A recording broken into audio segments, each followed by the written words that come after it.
ce soir, on s'est posé une question assez simple, c'est comment l'éducation nationale doit s'emparer du numérique pour accompagner la mise en place d'un nouveau régime de croissance de notre économie. D'abord, c'est un impératif. L'éducation nationale, comme plein d'autres institutions qui régissent aujourd'hui notre économie, elle est héritée d'un paradigme ancien qui est en train de s'essouffler à toute vitesse devant nos yeux. Et un paradigme nouveau émerge, c'est celui du développement de l'économie numérique, qui exige de notre part qu'on sache réformer en profondeur les grandes institutions qui structurent l'économie. L'éducation nationale, c'est l'un d'eux. Alors heureusement, le numérique n'est pas qu'une exigence de se transformer, il est aussi un moyen. Et donc, pour cette raison, et c'est ce qu'on a voulu mettre en avant ce soir,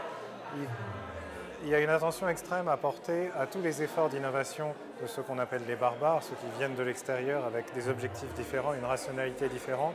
et qui aujourd'hui sont cantonnés à la marge d'un système qui est extrêmement répulsif pour tous ceux qui veulent le transformer. Beaucoup de gens s'y sont essayés, beaucoup ont abandonné, et le résultat de tout ça, c'est que le système, loin de se transformer, il laisse se créer à côté de lui un autre système complètement parallèle, différent,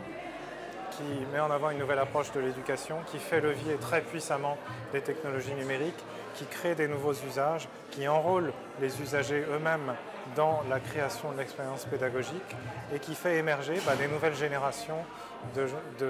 d'élèves formés, extrêmement talentueux, qui sont en train d'inventer à leur tour leur propre économie.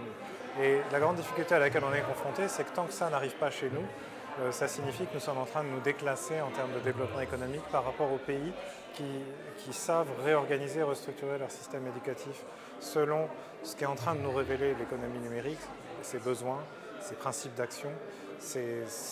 grands principes structurants de comment on organise tout ça. Et tant qu'on ne prend pas ce train même en marche, c'est du retard qu'on prend et c'est d'autres pays qu'on laisse se développer plus vite que nous, plus fort que nous. Bref, c'est notre place dans l'économie mondiale qui est en train de se jouer sur cette question.